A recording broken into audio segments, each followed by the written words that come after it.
Welcome back, folks, to the Membership Machine Show. This is episode 32. In this episode, we're going to be talking about the best cameras and mics for you to produce great courses for your target audience. It's a great subject. It's an important one. We're going to be talking about the best dual purpose and cameras that can help you with that, around blogging, YouTube, promoting your membership website.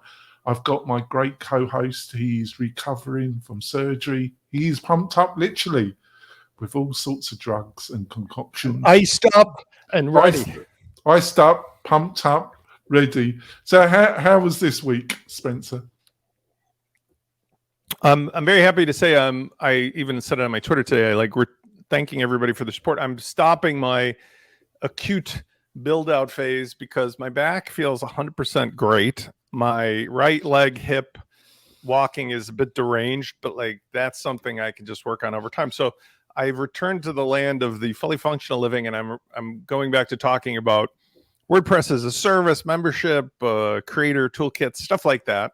And so it's really good. I want to say to anybody who's gone through whatever it is they're going through that it's nice when you peer over the edge into the abyss of darkness of whatever it may be to come back to just mundane, get up and work on stuff, because it really makes me appreciate it more than ever before. Just getting up, doing the show, talking to my customers, my clients, just thinking clearly, not being on medicine. So I'm very happy to have erased May of 2023 from my memory. Like Nietzsche said, you've looked at the abyss. Here we go. For real. There we are. Should be a great show, folks. We're going to go in, like I say, some of the best cameras you should be looking at, some of the best mics, some of the things you need to know about it. It should, like I say, should be really useful. Before we go into the main meat and potato of this great show, I've got a couple major messages from our sponsors. We will be back in a few moments, folks. This podcast episode is brought to you by Lifter LMS, the leading learning management system solution for WordPress. If you or your client are creating any kind of online course, training-based membership website, or any type of e-learning project, Lifter LMS is the most secure, stable, well-supported solution on the market. Go to lifterlms.com and save 20% at checkout with coupon code podcast20. That's podcast20. Enjoy the rest of your show. Back, like I say, we've got some great special offers from our major sponsors. Plus, we got a curated list of the best plugins to help you build a great membership community website in 2023 on WordPress. So saving you a load of time and frustration. You can get all these goodies by going over to WP-Tonic/deals, WP-Tonic/deals, and you find all the goodies there, folks. Go over and consume. So, Spence, before we go into the Pacifics, I just want to do a general outline.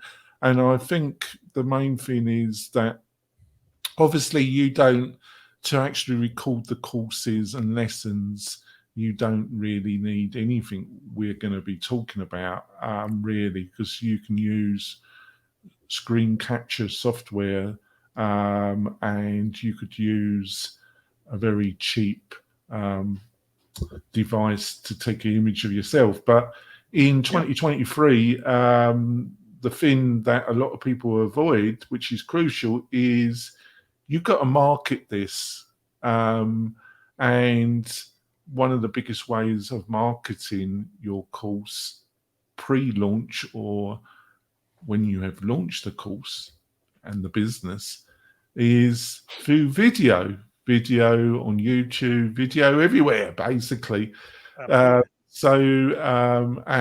being that is the case, and you're also going to be utilizing it in the course creation, having one of the main things about course creation, and it's similar to promotional video or YouTube video, is that audio is really important. I know that's counterintuitive, but actually people are more willing to put up with some fuzzy video to some extent, but what they're not prepared to put up with is really rubbish audio.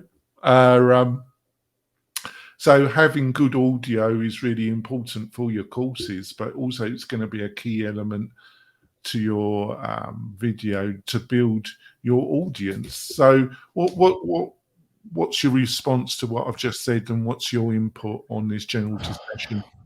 Absolutely. Well, I was actually listening to another pretty well-known guy lately, Jay Klaus, who was having on a few other people from like the Tropical MBA podcast, blah, blah, blah. And they were talking about the evolution of social media, like YouTube, where it used to be how big was your community versus how many likes versus interest level.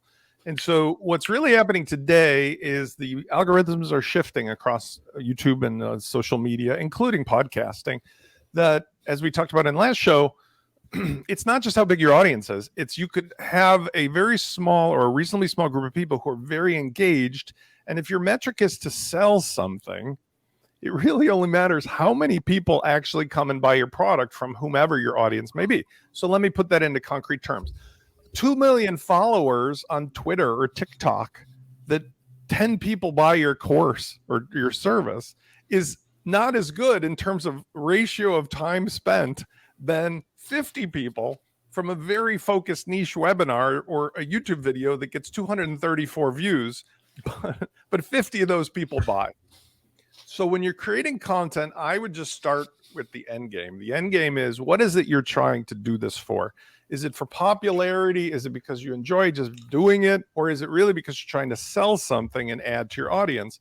And I would say in today's world, it's much more important to have an end game of what you're going to sell to the audience before you try to attract them, because it's just too much noise to try to attract everybody. In fact, like we decided after years of doing this to be like the membership machine show, right? Like we focused in on membership tools, people who want to build and own and control their membership site.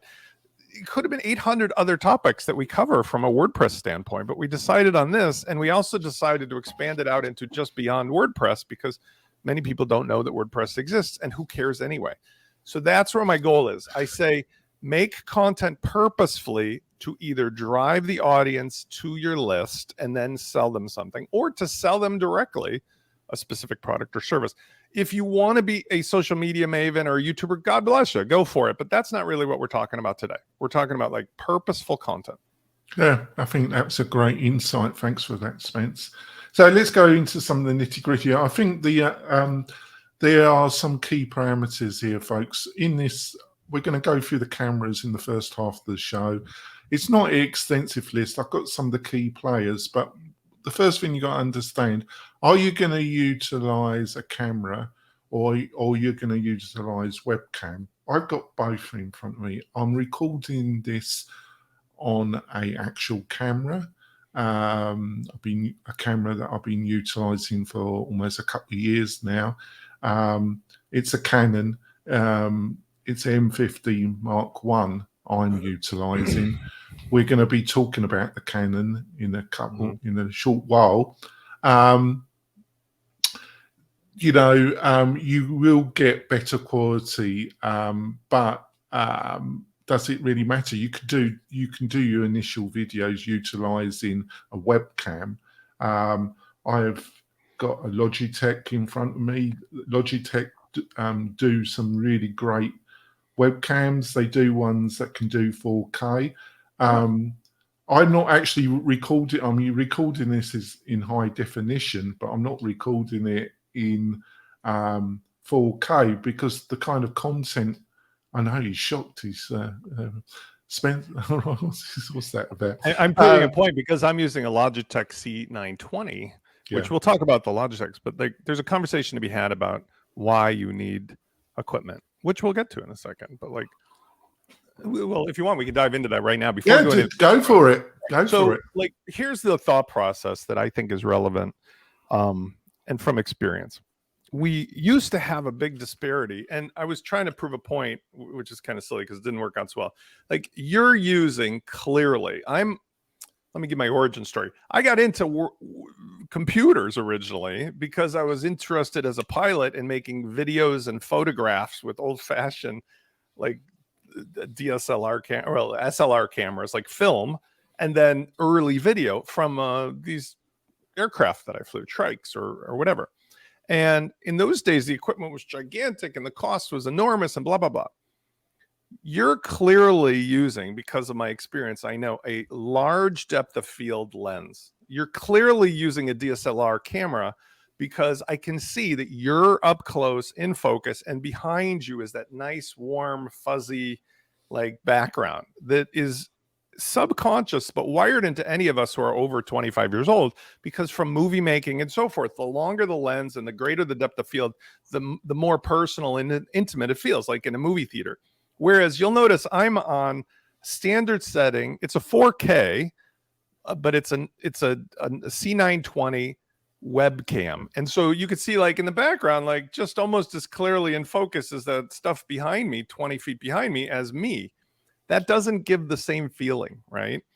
I will say, however, from a practical standpoint, that as we'll talk about, operating a 4K DSLR camera comes with a lot of overhead.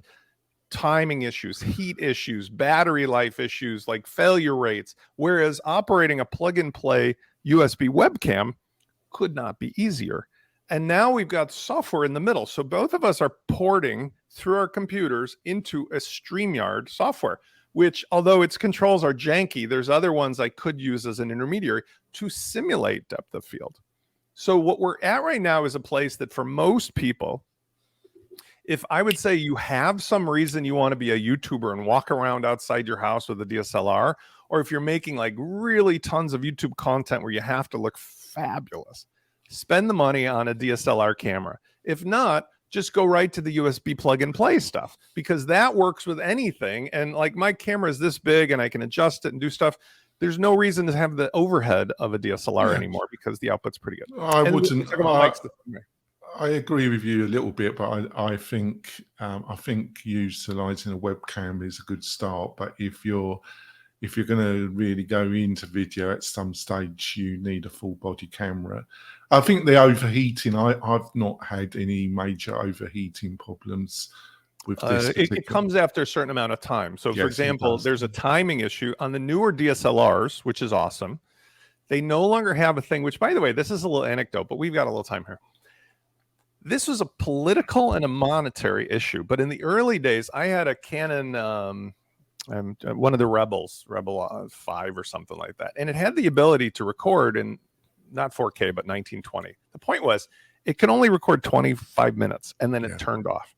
And I was like, what the F is going on with that? Turns out it had nothing to do with the capabilities of the camera overhead. It was the politics of the digital video camera makers had forced Congress to impart a rule on the camera makers that their cameras couldn't record more than a certain length of time. Like, are you kidding me? Right? So there's weird stuff like that I think they've sorted out. Yeah. But the other issue too is price wise. So like we live in a world of plenty, especially post COVID. You can get a DSLR camera, or I don't know if they call them a DSLR, but like the ZV-1, it's not a DSLR, but it's like a pocket. It's a mirrorless. It's a mirrorless camera. It's a pocket SLR where you can live in the middle, but your price range is going to be like, whereas a webcam like I'm using is tens of dollars. You're going to go into the hundreds of dollars. You can get even into the thousands of dollars. You can get a good webcam for 80. Some of the more fancier Logitech are around 100, 150, 190. When you get into the full body mirrorless cameras that we're going to be talking about, the price range, especially if you want to go above 4K, because there's people that want to take video that's 4K, 8K, I apologize, 8K. To edit, you can't show it on YouTube on most web-based platforms, and the editing and the equipment to edit and produce video at 8K is a professional level or quasi-professional level enterprise. So let's go into it. One of the really popular choices is the Sony ZV-E10. It's around $699. You can get better deals. You can pay more. These are the wait. Are you on the Sony ZV-1 or did you jump to which one did you start with? It's the Z1 and the E10. I'm showing some screen stuff. This one here, right? Yeah, they've got this one. It's really excellent for YouTube. It's got a pretty good sensor, can handle 4K. It's lightweight. It's become a real darling in the YouTube crowd, the professional crowd. If you go onto YouTube and put in what are recommendations for YouTube videos, this is going to be in the list of what people are talking about. Right. It's got some features that if you're into the kind of YouTube blogging outside, but it's also got features that if you've got a static setup, which I've got here, I've got a kind of fixed setup. I can get up and running in less than 2 minutes to knock out a video, because I'm producing I'm putting video everywhere, on LinkedIn, on YouTube, on Twitter, on my website. Do you have this camera?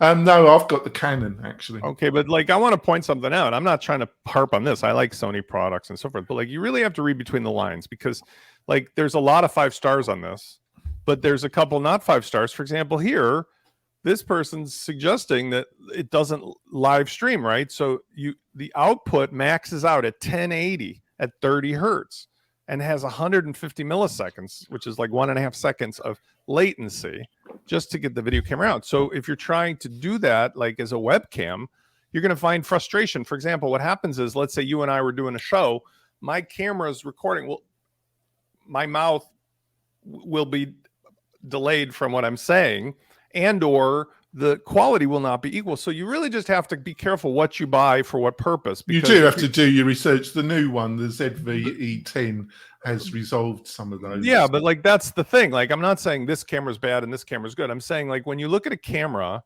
you can't just look at it like, oh, it's sexy and whatever, because you're not using it to take pictures. You have to look at the features that you're going to use. For example, like I'm particularly using this most of the time for streaming or for a webcam. Why is that useful? Well, first of all, you can't see my screen here, but like I have a big 43-inch monitor, and mounted at the top on a very lightweight, flexible arm is my webcam. Because I spend so little on it, that's a fixture. That's just there. And I use the digital thing. You've seen me do it when I stand up, like go, I can move myself around without touching literally here's the Logitech software. So when you're using another camera, like, here, I just use the manual. I just move. You just thought that my room was moving. But the point is, you need to look at those details of what you're primarily using it for, because you said a moment ago, not untrue, a DSLR, if you're going to be, professional video maker, is useful.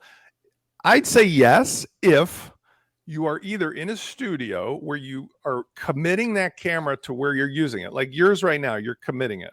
You don't probably walk around with it. Or you've got it as a handheld thing and you're outside in the real world doing like Casey Neistat YouTube videos, and you got like there's all different scenarios. You're going to have to make, so you've got to do your studying. I'm just putting, it's a $700 commitment. That's what I'm saying. Like, you could spend a lot more money. The Sony have cameras. There's a couple others that do 8K. Well, they're around $3,000-$4,000. I think these are beginners, because you've got to buy a camera. You're going to probably have to buy a really good lens. You've got the lighting. There's a lot of additional, the mic, which is really important. The Sony ZV, look at the latest one. The one that was in the latest Sony, which is the E10. But the thing is, going for a slightly one that's still out there, that's not the latest model, you're going to probably get a better deal. But you're going to have to look at what your requirements are. Right. So let's go on to a really popular one, which is the Canon M50 Mark II. Like I say, I've got a Mark 1. Mm-hmm. This has been a popular camera in YouTube. I think the Sony's got a bit more popular, but this is a solid choice. Are you using the default lens? No, the 50mm lens? No, I'm not. I'm utilizing a lens that's almost as expensive as the camera. Well, okay, so let's be honest with this, because I mean, I'm not trying to bait you on this. Never. You'd never do that, would you? Never. No, but like, people don't get this, and I just want to be clear, because this is a valuable thing in today's world. There was a time when the only way you could simulate depth of field or higher detail was through an actual lens. And so anybody who did real camera work back in the day realized a little tiny 50mm lens, this is a 15 to 45mm range, right? That little doodad that they put on there isn't going to give you any depth of field at all. It's going to give you, like, basically. You're absolutely correct, but I chose to buy a Sigma, which is about 400. The nice thing about Canon compared to Sony is there's loads of secondhand lenses out there, but at a price, $400. Well, no, not if you're buying secondhand. There's loads, 200 to 400. You're going to spend a couple $100 more. Yeah, right? you probably are. And you're not getting it for $50. No, probably not. But I spent almost 500 on this Sigma, and it's the one that's recommended, and it does the job, and it's rock solid. But apart from you are totally correct. You got to know that, but it just depends if you're going to do this face-to-face kind of broadcasting. But it is a rock solid choice. You know, I've been really happy with my Canon, with the lens setup. Did my research, and I've been using it for 2 years, and it's been rock solid, and it's done what I wanted it to do. So I don't think with either the Sony or the Canon, you're going to have to do your research, which Spencer's pointed out. You know, you just can't. You're going to have to do a bit of research, but these are two rock solid choices that I don't. But for the thing you want to achieve, like, we don't have to make this hard. It's not a threat of like, oh, you're stupid if you do this. I like to use it as like the Pareto's principle, 80-20, right? So if I can go out and I'm intending to do, like, well, I'll use myself just as an example. I make videos, or, you know, other than May of 2023, I make videos most every day, and I'm in the camera as well as sharing the screen. I have a studio in my basement with a DSLR, and it has a teleprompter, has lights. It's awesome. But I'm up here in front of this gorgeous window, sunny, looking out into my yard, and 9 out of 10 times I go like, does my audience give a flying you know what about whether I use the depth of field camera in the studio? And how much more likely am I to make the content when I'm in the mood, and so on and so forth? Now, there's control settings of being in my basement studio because there's no light and no daylight. It's all the same all the time. But man, it feels much better to be up here all the time. So when I say 80-20, I measure out a couple things. Why am I making the content? Does the content quality have more importance than just getting the content out there? What's the cost of the investment in the stuff, right? Like, I'm fine if I had to spend $1,000. I spent way more than that on building out my studio. But at the end of the day, like, all of the content that's made me my livelihood is spent in a little circle in the corner of a screen share, which is being done with it does computer equipment. Yeah, I think you made a great point. You know, I've spent about slightly over 1,000. But the main thing is, it didn't cost that much, but I am surrounded with lighting.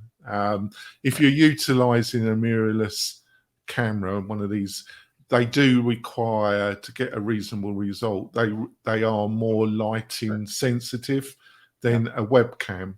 Like, I want to show people something. You can't see my thing. I have this thing for my back. It's like a hook. I thought you were utilizing that for other purposes. Other purposes. This is what I use, like, in a call. I just want to show, like, different. I have these huge windows with curtains, and, like, watch this. See, like I can tweak the natural lighting. See how the left side of my face is lighting You up a look bit? you look beautiful. I know, but I'm just getting to the point. Like if you're in an environment where you can have natural light facing a window, if you're blessed with that, or you can set it up like with a laptop, sometimes that's the poor person's version of getting the results. Because if you've got great light and a modern, inexpensive webcam on a laptop, even, you can get comparable results to a studio with really expensive or at least hard to adjust lighting. And I can do the same thing over here. Like I can make more or less. And so what I want people to understand is that I'm a guerrilla content creator, guerrilla problem solver, whether it comes to software, whether it comes to stuff. I love the idea of having my high-end gear, but what I love more is when I can find the 20% cost way to get 80% of the results. I think, but I've got a setup right in front of my computer. I can move it up and I've got a setup that allows me to do video instantaneously, and you're right about that. A couple other options here. If you're looking to do photography with video, not a kind of static setup that me and Spencer have been talking about a bit, there are a couple of options. One is the Fuji X-S10. That's been around a couple of years, but for what you can do if you're into photography, video, for about $1,000, you can get it around that. What it offers, it's quite appealing. A newer one, which I added, which I didn't give to Spencer, I just added it about half an hour ago, is the Panasonic Lumix S5. That is a more up. It's been out for a couple of months and it's pushed a lot, and it's really very impressive. But you're looking at a couple of you're like $2,500, but you can do a lot of 4K. I don't think with the Fuji X-S10 you can do 4K, but it does all the other kind of photography. If you're a photographer, that's why I included it, because the price is attractive. So you're going to have to do your research, and then finally, we got the webcam. Did we talk about just now the S10? This is one you're referring to, right? Yeah. Okay, so now we're at this is the 922. Yes, the webcam. But I just want everybody to understand too, what's interesting is they have two other models. I happen to be still using right now the 920, which is hard to distinguish, but even the 922 is only $99. They've also got this 4K Pro, which I don't feel like most people. You're totally right to point that out, because you pay 100. I've got one of those, but I just got it as a backup, and I've got it so I use it for my Zooms because I can flip it up almost straight away. Right, there's a bit more setup with the camera, even though I've got a quick setup. Well, let's break these out for a second, for just 1 second, because there's like a lot of models, and during COVID, this was crazy black market stuff. Like they were like a guy would come to your house, give me $1,000 in cash, I'll give you a webcam. Okay, give you a so webcam. The original 920, especially in Chicago. I mean, because I had kids from home working in school, and I had to sell a kidney to get a webcam for my kid. So this 922 I've been using for a while. Now, what I like about it is in this show, I'm only broadcasting at 720p. If you're new to video, 720 is like the frame size. So 1280 wide by 720 high. If you're the next level up, it was 1920 by 1080. Then 4K is 32 something by 1920 by 1060, whatever. I forget the exact number, but you keep going times 2 or exponential. Point being, for a normal Zoom call, for this show, for my web videos on YouTube, the videos themselves will be done typically at 1080. I don't do 4K videos on YouTube, although if it happens, great. Nobody needs to see the screen that detailed. 1080 is a good number. This works well to show me on the screen. This works well for fast Zoom. This works well for our show where it's not being broadcast at 1080. There's a version of this that had this little, I don't know, it's no longer available, little flip down so that they couldn't see you picking your nose at work. But you don't need that. Now, the 930, I don't know who even uses this. This is a weird oddball. This was a 1080 version of that 920 camera but I don't really see this for anybody using it. What I see more is I see the 922 that we talked about, which is where we started, and I see this 4K. Yeah. But I've also seen this little doodad, this little cutie, that people use like instead of a GoPro, but it's like. Yeah. But here's the cool thing: your whole range of cost is like from $99 to $169. You can't go wrong, no matter which one you pick. No. Even if you want to go 4K, like I totally agree with you. If I was, if you're starting out, folks, looking at the Logitech, Spence is correct. You're starting out and you want to keep the costs to a reasonable level. These Logitech webcams are great. But if you want to move it, the next level up is one of these mirrorless cameras. But he's also right. You've got to take into account that you're probably going to have to buy another lens. You can't walk around with this. Like, let's be honest with the limits. Right? The benefits are whether you do 720p, 1080p, or 4K. I don't think anybody, by the way, is doing 60 frames per second because that just looks weird and it makes you be like weird video mode. But at 30 frames per second, I'd say that the sweet spot at 1080p, you're good to go. And this camera is $99, or you pick one of the other ones. You just get it and lock it into your desktop, because that could be a B camera roll or it could be an additional thing to your DSLR. If you're using a DSLR because you're going to go and do other stuff, or you want to use it for family trips, whatever, God bless you, get one. But just understand that like this is not going to walk around. You're not going to like take your webcam, unplug the USB like a DSLR camera. On the other hand, you don't need a battery adapter. You don't need an extra lens. You don't have to worry about whether it's on or off. I just turn on my computer, turn it off, and the USB kicks in. So get both if you're really into it, because you can afford the extra $99 to throw in a webcam while you're getting a DSLR. But if you're just going to get one, start with the webcam. See how you go. I thought that was a good summary. We're going to go for our middle break, our other sponsors. I'm very prescriptive today. You are. So like I say, we're going to go for our break. We will be back in a few moments, folks. Coming back, folks. I just want to point out, if you're looking for a great host for your WordPress membership community website, why don't you have a look at WP-Tonic? We specialize in hosting membership websites built on WordPress. We provide over $4,000 worth of software, all fully licensed, plus a load of other features that make building your membership website on WordPress a lot easier. Go over to WP-Tonic, have a look at the plans we offer. Very competitive with what we are offering, and we love you to choose us as your support hosting provider. So let's go, like I said in the intro, something which is sound. It's counterintuitive, but it's really important because, like I said, and I think you agreed, Spence, the people will put up with certain level of video, but what they won't put up with is really crappy sounds in their videos. The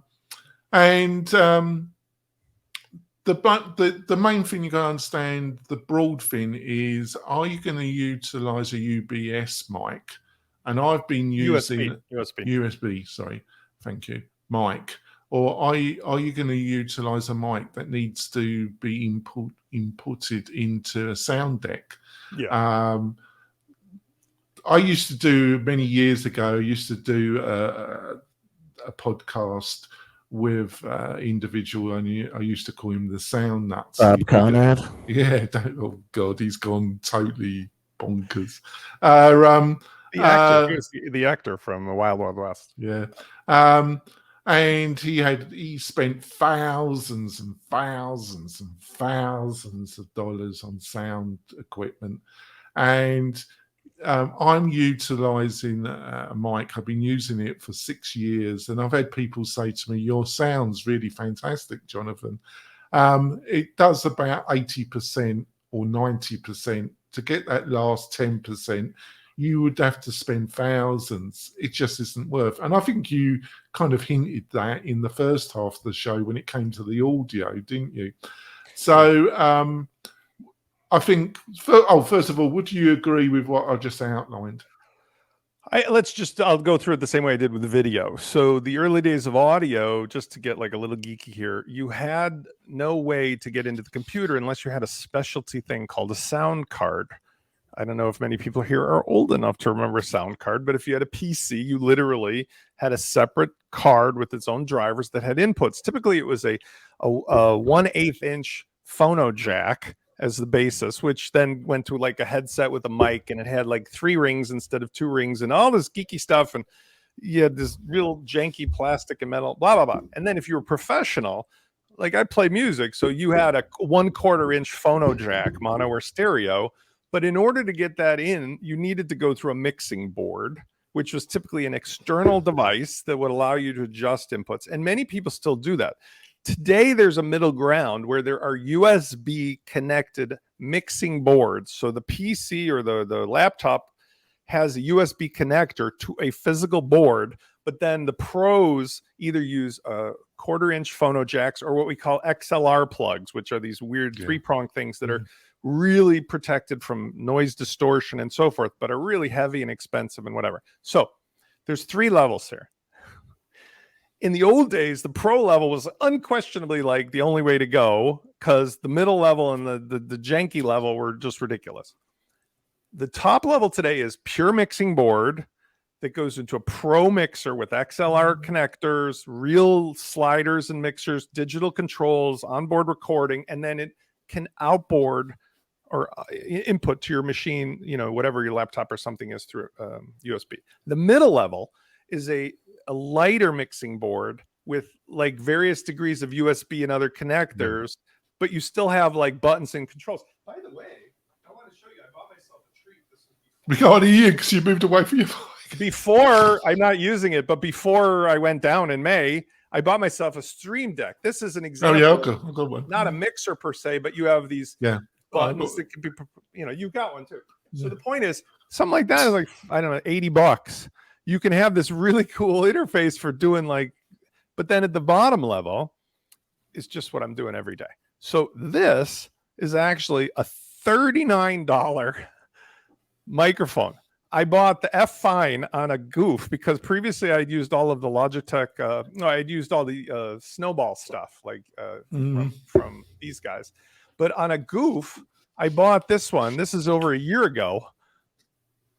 $39, crazy. Like, I'm not saying I sound the best of the best of the best, but I record for a living on other stuff. And like, I cannot tell the difference between this and the $300, $400 microphones that were tested. And so what I'm saying is the quality of the stuff, if you've got it set up properly, like for example, this is on a standalone stand, not connected to my computer. So you don't get this kind of weird stuff. Like, remember a couple months ago, I was bugging you. You had that hard drive that was just spinning all over. Going into the microphone. I've silenced it, haven't I? Okay, so if you set up properly, where you isolate your mic, if you have USB connector, it's $39, and I mean, like a $99 camera, $39 mic. I'm making my livelihood here, folks. I mean, that's it. So yeah.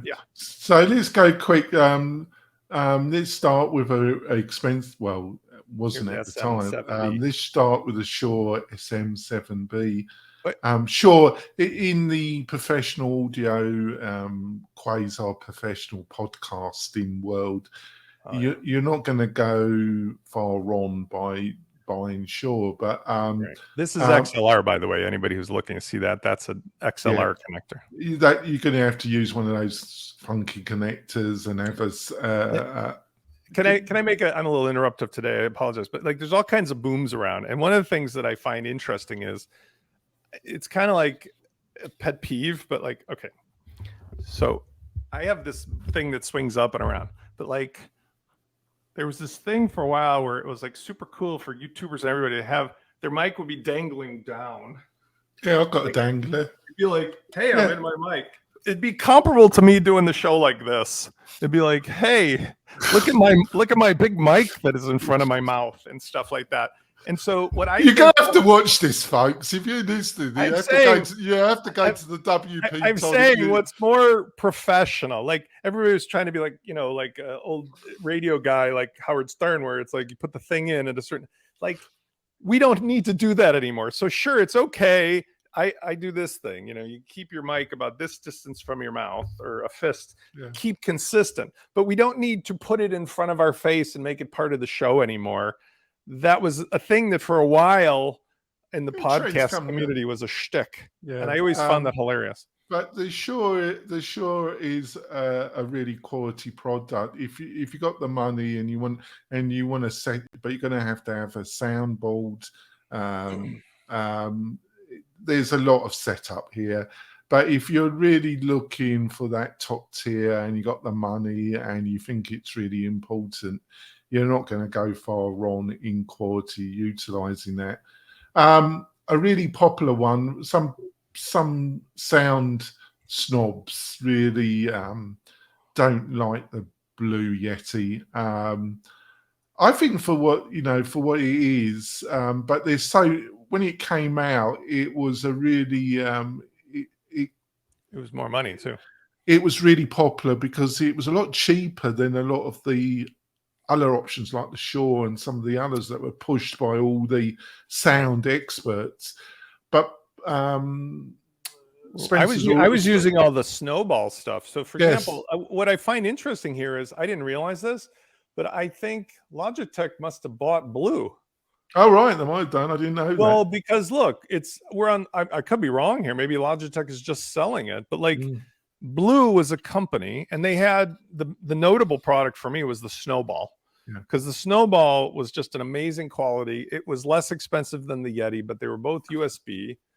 And I'm wondering here, see, it's all under Logitech now. So I am almost 100% sure Logitech. I wasn't aware of that, but yeah. But to your point, to our bigger point, I read the reviews. People on YouTube are very clear when they test stuff, right? And I'm going to argue in favor of the fact that the reason I even ended up with this one was I was just sitting home one weekend, just like thousands of products to choose. And like at the end of the day, the $400 or the $300 or $200, nobody could tell me that there was a difference. And when they did the actual side-by-side tests, like literally this thing kept coming up like totally worth it. I mean, I'm not saying this is the only thing to buy, but we're in a world where you can literally get a $49 or $39 product that competes with a $400 product. It's just about whether you need the well, I think you're talking about getting that last 10 or 5%. If you're not bothered, it's not worth paying the money. Some people, they want to get that last 10 to 5%. It's really important to them, and they want to spend that money. So it is the difference of like XLR and pro cables and stuff. I mean, there is a physical difference. There's another thing too that we didn't talk about, but it's worth mentioning. When you're doing your audio setup, you'll notice, for example, there's a thing, I don't want to get too like carotid versus omnidirectional. Yes, right? I didn't. You're right. I was in two minds if we should be. We can do it like real quick. So a carotid mic versus omnidirectional. Omnidirectional is one where the pattern of the mic is like circular, or it looks like two circles like side by side.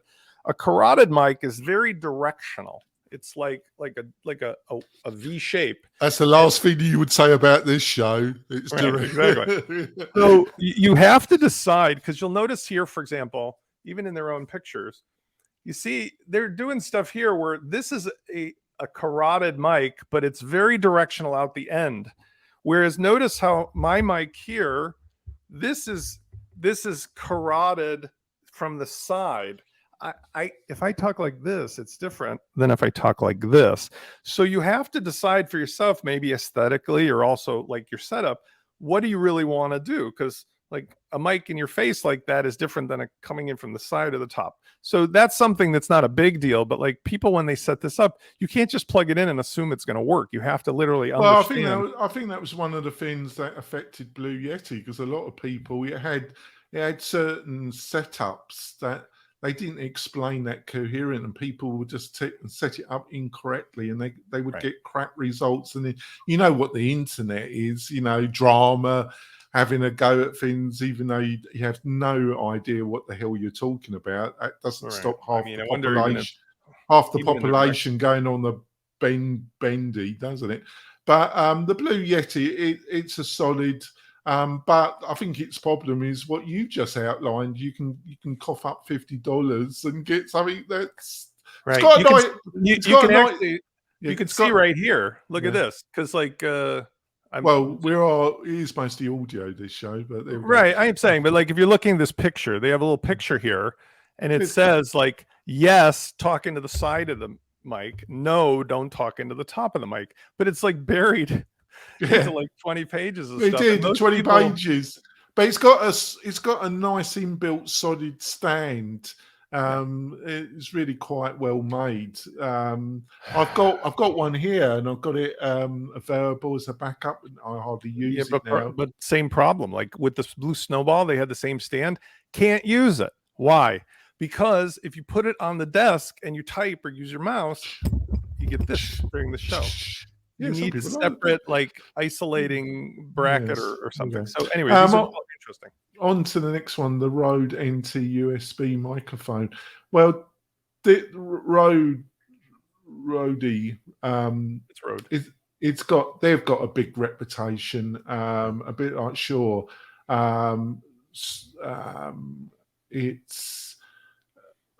I'm not sure, but they've got for kind of micro mics and pretty good quality. I use them for all the portable mics. So they're really well known for their shotgun mics. So for example, even in my studio with the DSLR, I have a Rode battery powered, but it has an adapter for AC Rode shotgun mic that sits on top of the DSLR. So weirdly enough, in the studio, if you have a totally non-noise filled environment, you can use a shotgun mic just like they do when they're shooting sitcoms. You know, there's a dude who's got a pole and he's like tilting it in, but it's always 5 feet above everybody's head. So it stays out of the frame, but it picks up your voice really well, better than this thing right in your face. But you have to have a controlled environment. Now, for example, this is again geeky. I'm in my office space here in my house, which is kind of open. A shotgun mic would not be really super good there because a shotgun mic would pick up every little nuance of everything in the background around me, the birds chirping and so forth. I need a mic that's carotid right in my face. A third choice, which we're not talking about here because it's impractical, would be a lavalier mic. But it's really effective to have a lavalier mic with a USB adapter. I often will use it when I'm doing some shots because it can go inside your shirt. And it only picks up like literally right here. And I think they do a good setup. If you're going to other people's offices to do interviews for podcasts, it's a lot more expensive than the cable. They do a wireless mic you can put on a thing, and you can both interview. Absolutely. But I think that's around $400 or $500. Well, there's the poor man's version of the nut. So, for example, if you wanted to do interviews, nowadays they've got these kits where they could be two of these USB mics. You could have one in front of each person on a stand, and it goes through a mixer, or you just have two USB connectors, and it works brilliantly. Second choice, which I would do, I have two inexpensive lavalier mics that are also USB adapters. But what I liked about the lavalier mic was I have an adapter for my iPhone. So I can use the iPhone as a poor man's really good digital recorder. But I could also use the iPhone, where it's an amazing microphone, by the way, on an iPhone 13 or 14. But if I'm in an outside noisy environment, I can just connect the lavalier mic to the iPhone, put it on a stand, and now I'm like talking into it in 4K with depth of field, everything else. But the lavalier mic doesn't pick up all the ambient noise. So there's lots of ways of doing it that today are optional, that are of a much lower cost of investment than what in the past you had to really say, like, how much am I going to spend $1,000 or $2,000 on, versus now you can have it all for $1,000. You know, you can have every option in a bag. And let's finish off the one that I utilize, and it's the Audio Technica AT 2020. $99. you can. They normally got some deals around, not always. Sometimes you can get it at around 79. But that's awesome. I mean, that proves the point. I think you can get it as USB as well. Get the USB one, I would suggest. I mean, probably because like to convert an XLR and schlep a XLR. If you've never played guitar, XLR cable is quite thick and heavy, and those connectors are like It's like I'm using the nickels, you know. I'm using the USB. I just think for what you're paying, and they've got a great reputation. But like say Spencer, you pointed out you can buy their problem is you can buy our competitors for $50. But on the other hand, if you want somebody that's got a track record, and I think it's a pretty fair price, $100 is a no-brainer. I mean, that's I would have thought so. You would have thought so. I mean, 400 versus 100. Yeah, that's like 40 versus 100. Who cares? But 100 versus 400. I mean, that's ridiculous because you can literally. You get your webcam, your 2 mics, lavalier mics, a bag. I mean, you could get like your whole setup for $400 versus, and God forbid you go for a DSLR camera. Like, again, it's quite amazing, really. So I think, like Spence said, I think for about 300 to 400, you can get a really nice setup. The next setup, you're probably looking anything between 1,000, 1,200. Mm-hmm. Looking at one of the Sony or the Canon, you're looking at you're probably looking at something because the camera with a lens, you're probably looking about 900 to 1,000. You can buy the USB mic, the Autotech, I would recommend. And then you got the lighting, and you will, if you're using one of these mirrorless cameras, unless you've got a lot of natural light around where you're going to record, you're going to have to get some lighting. The good news is you can get a good lighting kit. I'm surrounded by lighting actually all over here. But you can get some good reasonable kits for a couple of $100 at the most that will produce enough light. And a lot of YouTubers don't even do that. A lot of YouTubers, for example, or if you're doing in a setup where fixed, you can do a cowboy light setup. Like downstairs, I have an inexpensive cowboy light. It's an array of 3 stand-up poles with like a big filter and a big box. Yeah, that's what I've got. Take up a shit ton of space, but it was cheap and it folds up if I ever took it. But I like that because I can turn off all of the lights in my studio and I can have 100% control over like the ambiance of it. Whereas if you're in a normal situation, they have these ring lights or these very inexpensive LED lights that you can just add to your monitor to fill as you need. Like, for example, here, one of the disadvantages is if I do a recording at night, as I often do, I look like I'm in the Munster family because like it's just like the screen on my face and I don't have ambient lighting.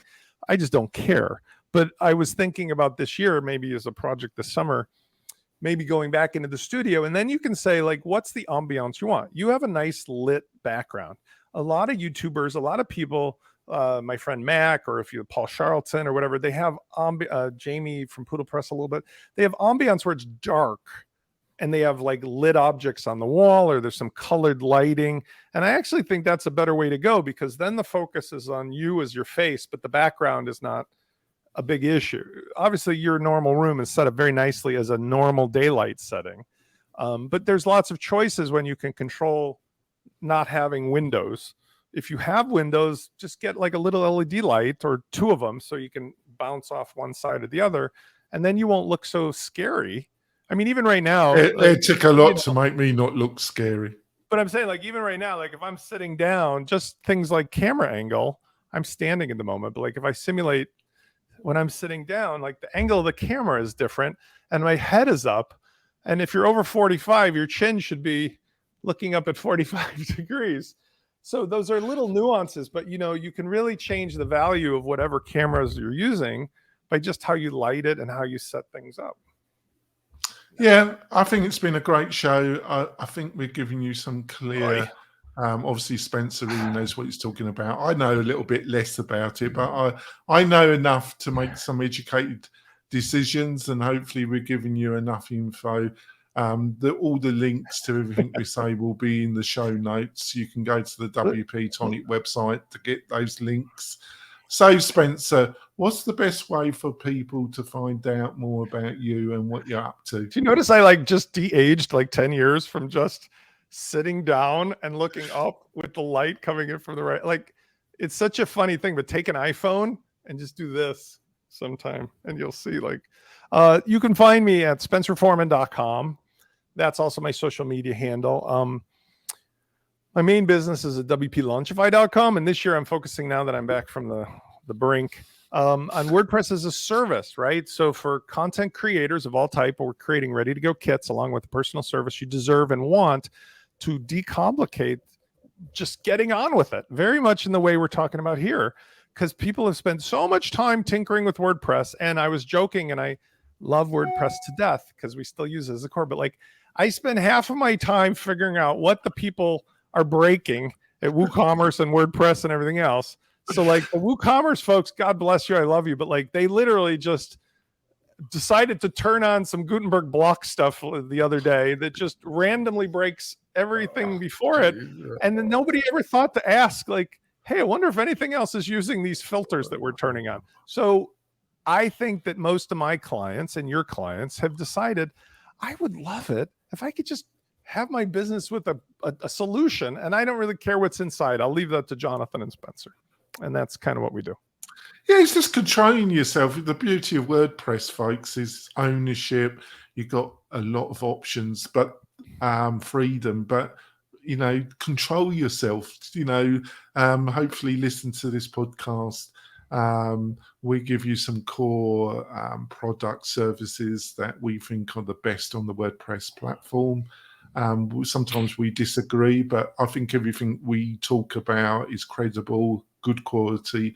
Just control your enthusiasm, because you can go absolutely potty on WordPress, which is bonkers.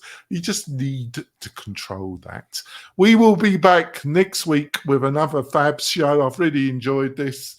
It's brought memories of the sound Nazi back to me. We will be back next week, folks. We'll see you soon. Bye.